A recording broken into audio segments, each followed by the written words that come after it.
So with the Season 1 finally coming to a close, which were my favorite challenges of ACOAT? Master Cube did so many challenges and so many interesting events happen, but which ones did I personally find that I liked the best that Master Cube did? Now, if you have your own little list, feel free to put it in the comment section below. I read all the comments, and let's get right into it.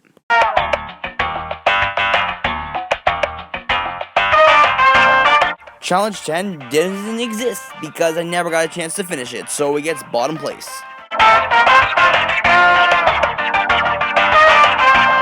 Challenge 6 was my least favorite challenge out of all of them. Not only was a challenge not really that fun to do, fix someone's AC, but there was barely any jokes that I made throughout this whole thing that weren't either dead jokes or just generally unfunny. And also, yeah, everything here was pretty lazy where you reuse assets and everything like that. Honestly, it's pretty bad.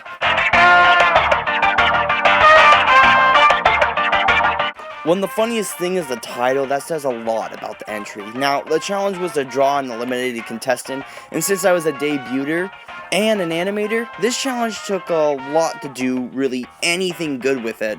But I think with what I had to work with, I did a decent job, but still pretty crappy.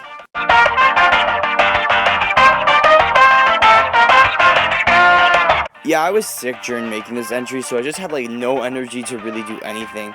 The only reason why I found it kind of funny is I think the Go Animate part was a little entertaining. I definitely added some more quirkiness to it, I guess I would say. It was still pretty crappy, so I probably would. That's why it's rated so low.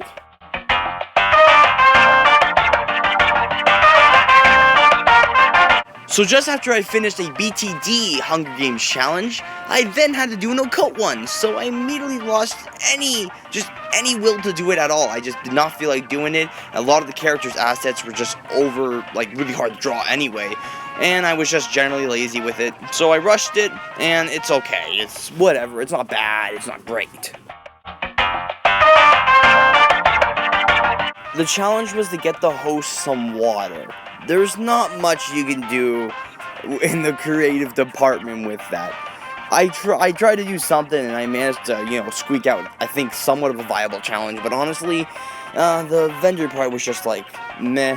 And then a piss joke. Ha ha ha! We're in kindergarten, guys.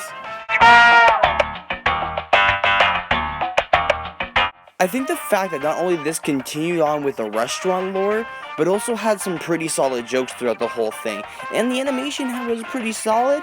The jokes didn't land as hard as other ones later up on the list, and it was a little lazily done, but come on guys, the cupcake joke, come on. Also, I used Jerk's proper asset this time, because for a long time I thought he was a Rubik's Cube. Turns out that was an asset from a different show. That's my bad, guys, my bad. I still love looking back at this entry because it's a nice recap of the whole season so far. Brought in Master Cube's little mini scooter. Not only that, also introduces another character called Oreo. I think the animation was really nice. I love that I added that little flashback scene, kind of shows everything that's happened up to this point. Even if it was the last challenge I did do, I had a fun time making it. I think this definitely deserves a 3rd place. Obviously, 2nd place goes to my debut challenge. It had a lot of good gags in it. I wish my entire season looked like this. It was well made, a lot of assets, decent animation, lots of very solid jokes, and just brought off object camp energy. I loved it all the way through, and I can watch it back and back again and still have a good laugh. This challenge is my favorite so far. It was super expressive, had a lot of jokes in it, and they all landed really well, especially I don't care! I love that one so much. It's just hilarious. I love everything throughout it, the little cheese, the little menu building, and this challenge was really creative. I had a lot of fun making it. You can definitely tell by the project.